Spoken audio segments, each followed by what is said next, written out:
Thank you, Max. Thank you, Dave. What a quick turn of events there for Max. Awesome, man. We are pumped for you.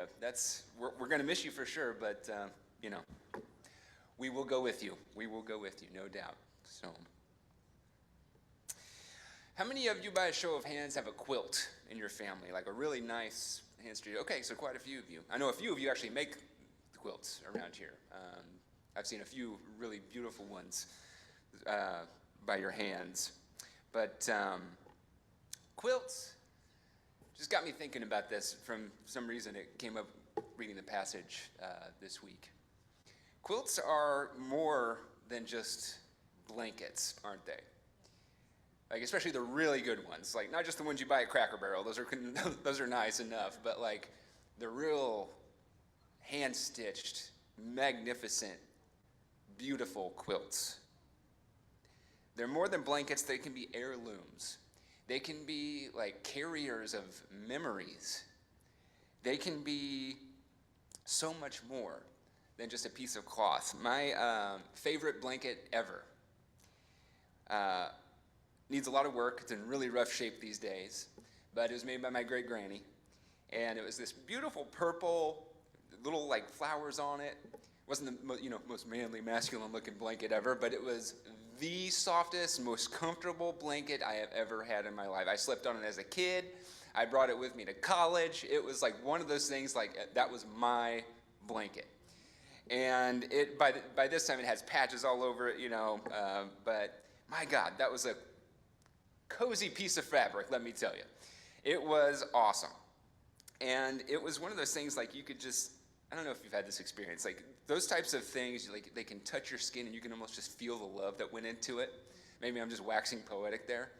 But once you wrap that thing around you, it's one of the greatest feelings in the world. And call it psychosomatic response, call it what you will, but that is a really comfortable blanket, and I will never forget it.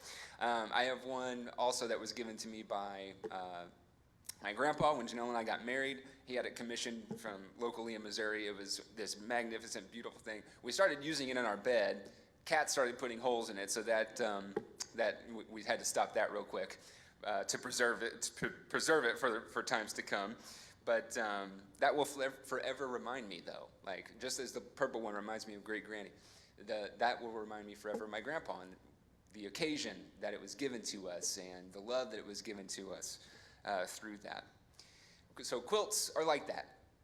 They carry history. They carry memories. They're like mosaics, kind of stitched together by hands that love us or commissioned by hearts that love us. And they remind us of really like who we are and where we come from and who we belong to. They remind us of family and friends. And what makes a quilt so special is not perfection, right? In fact, it's quite the opposite.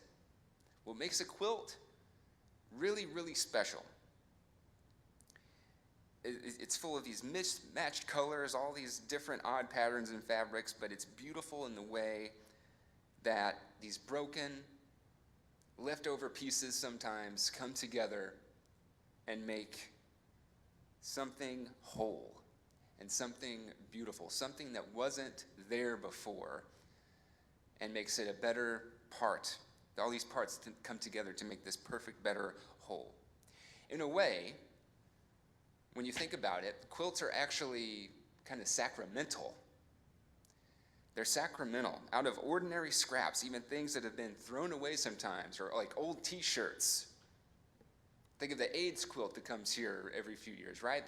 That's more than just pieces of clothes or pieces of fabric left over. Those carry lives, those carry memories, they carry both hurts and joys. It's more than fabric, and long after it's gone, the quilt keeps speaking, the quilt keeps loving whoever puts it on, whether they know it or not. It's beautiful to think of it that way, in my estimation. But here's the thing. Quilts, as beautiful as they are also fragile. Quilts are fragile. Yes, cats can put holes in them.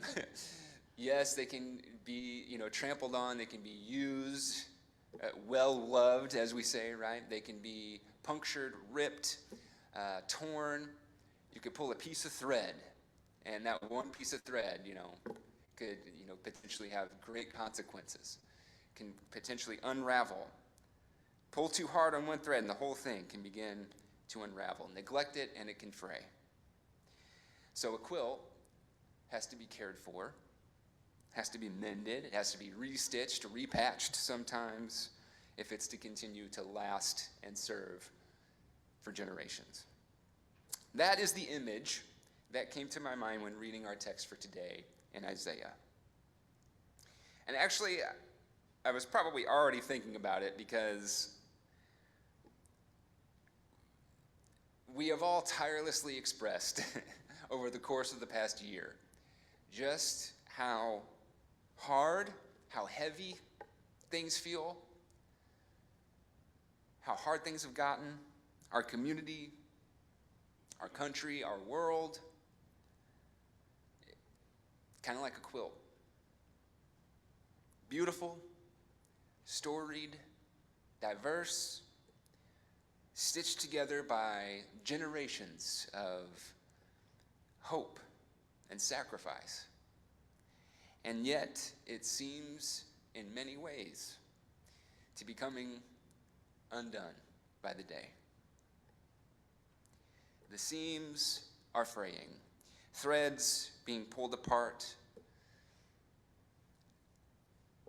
division, cruelty, violence, indifference, tearing at the fabric of our shared life and existence. That's what Isaiah 58 is all about. Isaiah uses a phrase, maybe this made your eyes pop too, some of you have probably heard it before, repairers of the breach, restorers of the streets. That phrase just pops out at me, repairers of the breach. We have breaches these days. Every generation, of course, has their own breaches that they have to mend, their own gaps that they have to bridge, their own problems they have to address. We have frays. But right now, the breaches in our own individual lives, I know, in our country and in our common life just seem to be deepening day by day. You can just kind of, I don't know if you feel this way, you can just kind of feel it in the air.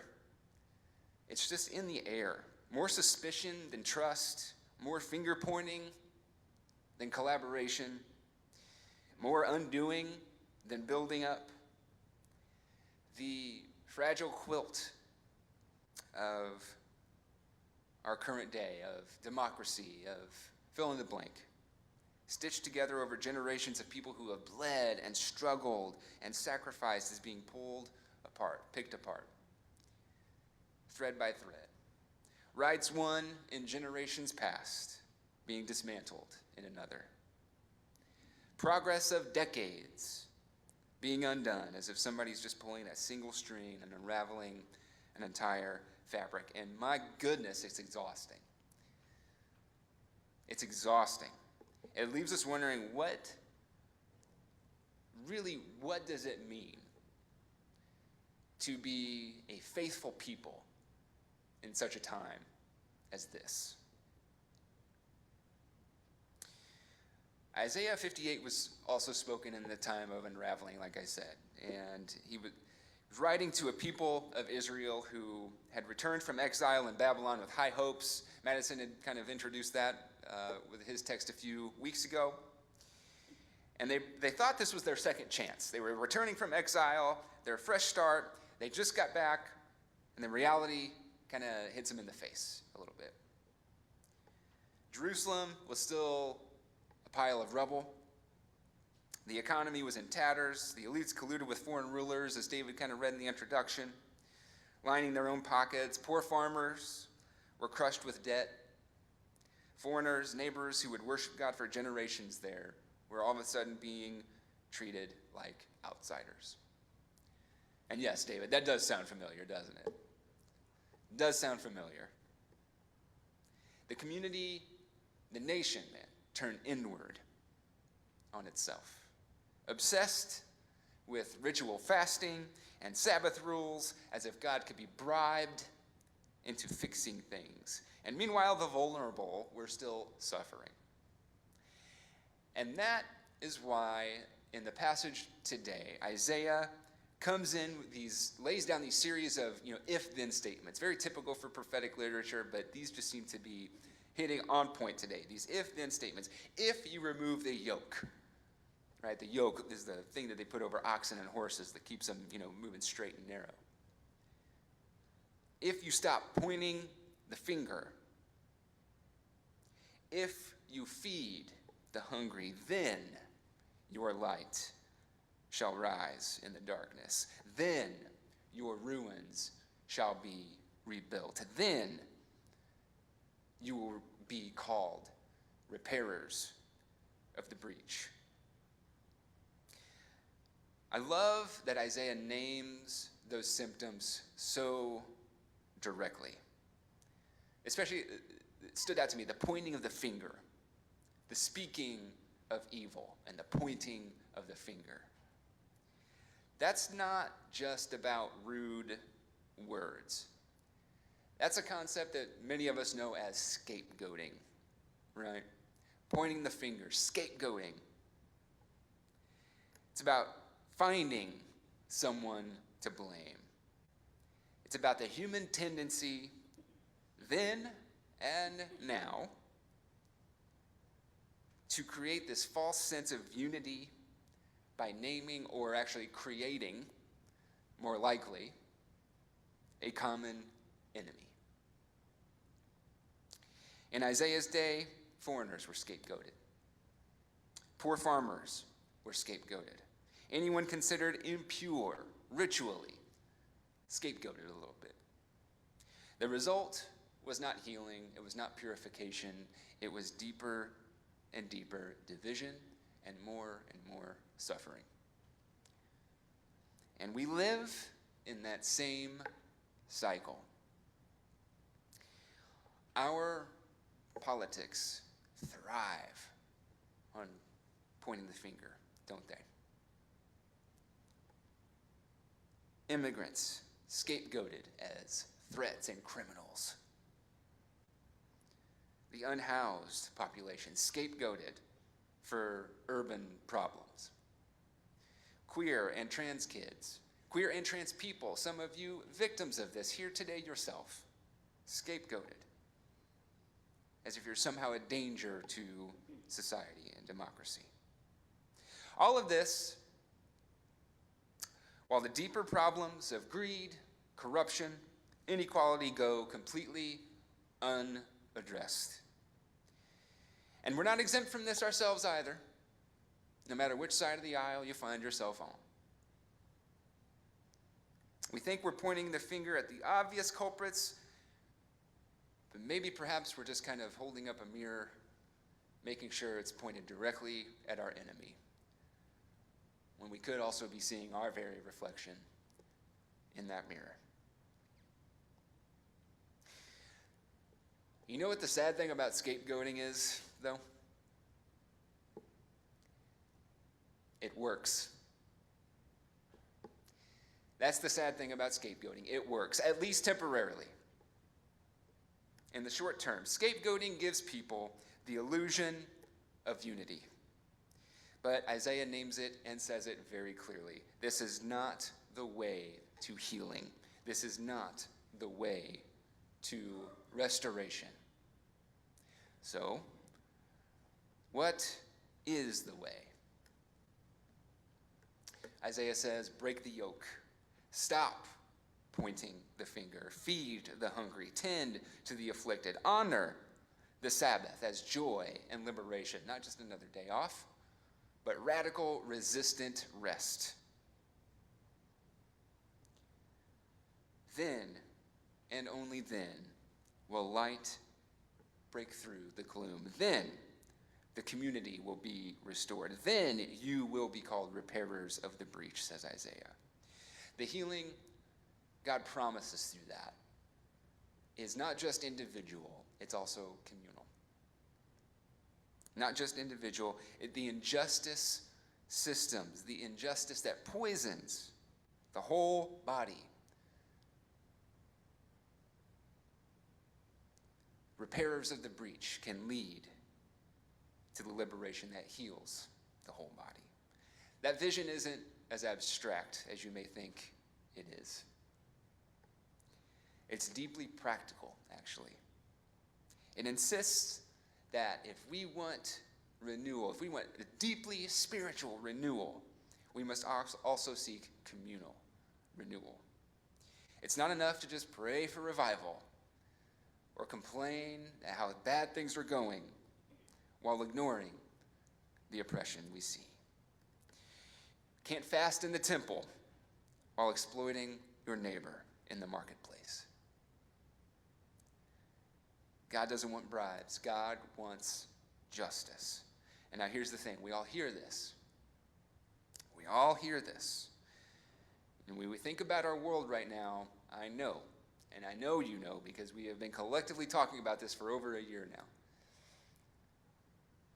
It's easy to feel overwhelmed, to feel helpless, to just kind of want to take a giant spiritual nap and let this pass us by. The unraveling tends to feel unstoppable some days. We hear, be repairers of the breach, and we think, how? Like, what can we do? What difference does this make?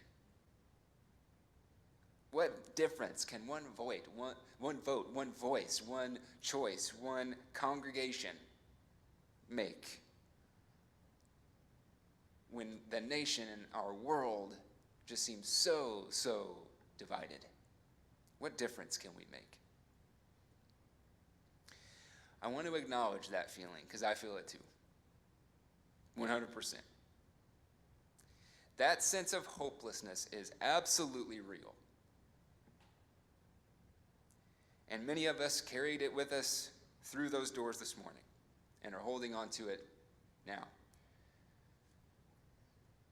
But here's the good news. I think if Isaiah were here today, I think the content of Isaiah's message could be that you actually don't have to fix it all. We don't have to fix it all. We want to fix it all, yes. We don't have to fix it all. We don't have to fix everything. Isaiah doesn't want you to have to fix the Babylonian, the Persian, the Roman Empire. Isaiah doesn't want you to fix the American Empire, for that matter,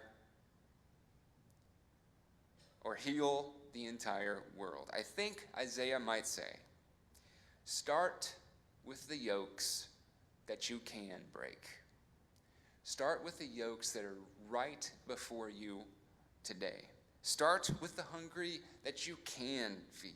Start with the afflicted that you can tend to. Start where you are. Matter of fact, start perhaps even with your own church. We don't just have a breach in our country or in our town. I mean, this runs deep, even through this community and the individuals that collectively make this community up and make it what it is. We have breaches, yes, right before us here today, on this campus, within our people. If we just look at this church, we see there are plenty of breaches we can actually repair and tend to pretty much right now in our own community. Maybe it starts with first aid kits. Maybe it goes deeper than that, though. There's been a collective conversation. We have not had a kitchen manager in how long? Ever. Yeah. The burden has fallen to select individuals, have kind of maintained it. Kitchen manager is a calling, my friends. That is a mission field in there. You could be the repairer of that breach. It goes beyond the kitchen. We're in the process of also starting the process of renovating the youth lounge into just generically, the lounge. That is also a very tattered mission field in there. Furniture, colored on, walls in disarray. We're working on it, but we also could use your help with that. Laying new floor. Donating funds or donating really actual nice things that might go in there. Maybe not just like a huge junk pile. That would be nice. Not only does the youth gather in there and the kids, we have AA groups that meet in there. We have trauma-informed response therapy that goes on in that room, or could, at least. Potentially. That is a breach in need of repair. Our children's team, yes, fantastic. Rock stars. We're stretched a little thin at the moment. We could use third persons and helpers to kind of corral and rally the kids every Sunday. If we had a rotation of like 7 to 9, maybe 10 people, that means you get to go to church every 9 or 10 weeks. And then you're actually investing in the life and the future of a kid that could be a repairer of the breach themselves in the very near future. They could be repairing your breach. You may not even know it. They are gifts. As troublesome as they can be, they are very much gifts. That could be a breach. We have neighborhood solidarity groups that are growing and meeting within each section of the community here. We got a good little group forming that are kind of keeping our eyes out for our neighbors, helping protect against they who shall not be named. That is a repairer of the breach in the community. That is a very simple step, and all you need is your eyes and a text. We have the planned giving seminar coming up. That could be a very significant repairer of the breach. These are all communal things that you could be involved and help and contribute to ensure that Pilgrim is what it is, but becomes what it could be as well. A community, a church that is a repairer of the breach in our town, in our state, in our country, in our culture. I don't mean to sound so vain with that, but I say that because these aren't just small things. These aren't just merely volunteer opportunities. They may seem like small things compared to the problems that we're facing in our world, and that, like I said, you carry with you into this space. You might think they have nothing to do with feeding the hungry or fighting for the innocent, but don't underestimate what impact those things can make. Because that is exactly how God, the Spirit, the divine, the sacred, call it what you will, call them what you will, that is exactly how they move and they work within our lives and within the world. One yoke lifted at a time, one child loved at a time, one meal shared or cooked at a time, one room repaired at a time, one neighbor protected at a time. This, my friends, is the slow, the ordinary, the extraordinary, actually. Beautiful work of mending the quilt, the fabric, that beautiful, diverse mosaic of our community. And the promise is that when we put in that work, when we take up that work, God meets us there. And Isaiah says, the Lord will guide you continually, will satisfy your needs in parched places, make your bones strong, and you shall be like the watered garden, like a spring whose waters never fail. That's the promise. So yes, these breaches run deep. Our lives, our democracy, our nation feels frayed. Our public life feels poisoned with finger pointing, but we are reminded from our own tapestry of tradition, our own beautiful quilt that is Pilgrim Church. We are reminded that another world is possible, but it will not be near as beautiful as if you are not a part of it. It begins not with pointing the finger, not with scapegoating, but with solidarity. Not with endless exhaustion, but with Sabbath joy. Not with waiting for someone else to fix it, but with becoming repairers of the breach ourselves. So that is our calling that I propose to you today. To identify the breaches, yes, but to mend the fabric, to rebuild the ruins, to be that community of justice and mercy and love and rest that we claim, so that generations after us can continue to wrap themselves in this blanket of love and justice. No matter what is going on in the world outside, no matter who is in power, this place is for everyone. Many of us, yes, are exhausted. Many of us are fed up, may feel like we can't take any more of this. And it's tempting to throw in the towel. It's tempting to back up into the shadows, just not have to deal with it all. But the world, if it is to be repaired, will not be the same unless you are a part of it. Unless you are a part of its reconstruction, of its redemption, of its healing. The world needs you. This place needs you. We need each other. So let's start there, shall we? Let's start here. Let's start here and now. Let's trust that the God who called Isaiah's people to be repairers of the breach, the God who raised Jesus from the grave, is still at work, still speaking, still repairing, still moving, still restoring, and still renewing through each and every one of us and the open hands that we bring. I hope you will join me in that work. It is an honor to join you. Amen.